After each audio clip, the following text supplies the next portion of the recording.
Eu acho que o PlayStation 2 estragou os videogames pra sempre. E eu sei que pode parecer contraditório, mas pensa comigo, porque depois dele, eu nunca mais tive a sensação de que existiam jogos infinitos. Naquela época parecia impossível conhecer tudo. Sempre existia um jogo que você nunca tinha ouvido falar. Aí alguém comentava sobre ele ou você encontrava um DVD perdido, colocava no videogame sem esperar nada e ele simplesmente virava o melhor jogo que você já jogou. Parecia que o PlayStation 2 escondia um universo inteiro e toda semana alguém encontrava mais um pedaço dele.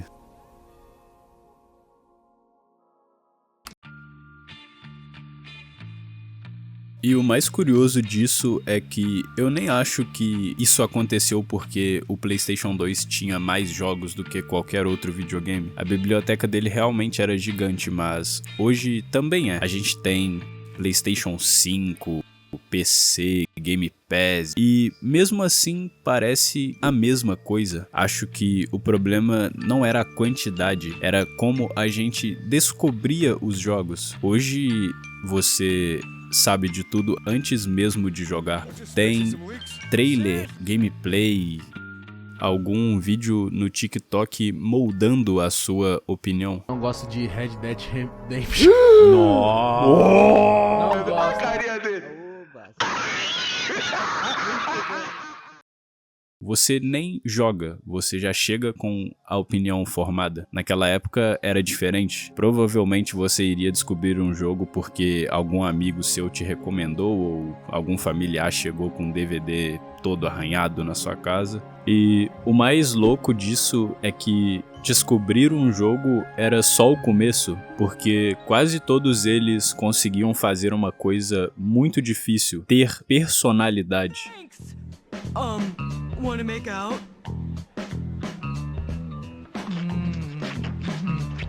Eu sei que parece uma palavra meio genérica, mas você conseguia reconhecer um jogo de PlayStation 2 em poucos segundos. Não porque o nome aparecia na tela, mas porque cada um parecia existir do próprio jeito. A quantidade de jogos diferentes que existiam nesse console era simplesmente bizarra. No momento você estava enfrentando deuses.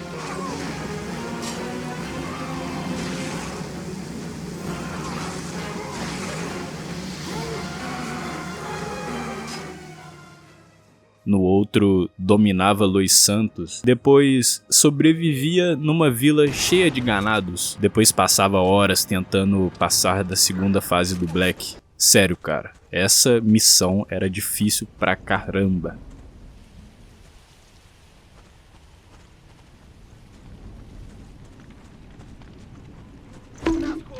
E quem nunca destruiu o controle jogando Guitar Hero?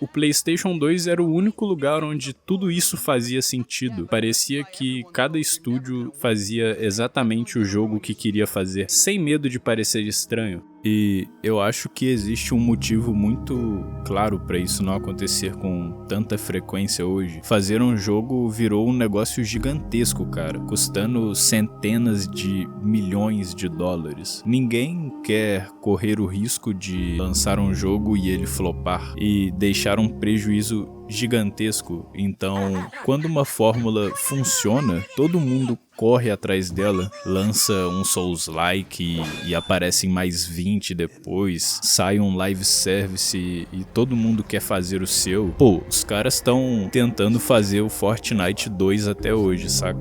E naquela época parecia que ninguém tava preocupado em seguir tendência. Cada estúdio simplesmente fazia o que queria fazer. E talvez esse tenha sido o maior diferencial do PlayStation 2. Ele nunca pareceu preocupado em agradar todo mundo. Justamente por isso, tanta gente encontrou o seu jogo favorito nele. Para alguns foi God of War, para outros foi GTA San Andreas.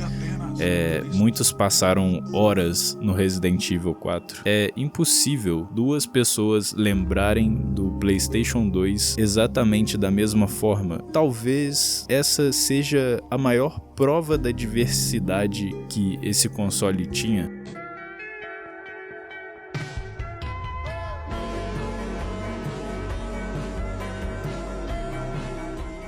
E é por isso que eu acho que tanta gente diz que o PlayStation 2 tinha os melhores jogos da história. Eu nem sei se tinha, porque a nossa memória tende a nos enganar, mas sinceramente, eu acho que essa nem é a pergunta certa. A pergunta é: quantos videogames conseguiram reunir tantas ideias diferentes no mesmo lugar? Não era só uma biblioteca enorme, ela era cheia de coisa única, cheia de personalidade, cheia de jogos que pareciam existir porque alguém simplesmente teve uma ideia maluca e resolveu colocar ela em prática. Hoje, um jogo é anunciado anos antes de lançar. Tem trailer, gameplay, review, YouTuber recebendo a cópia em antecipado, Metacritic. Quando ele finalmente chega, você praticamente já conhece o jogo inteiro.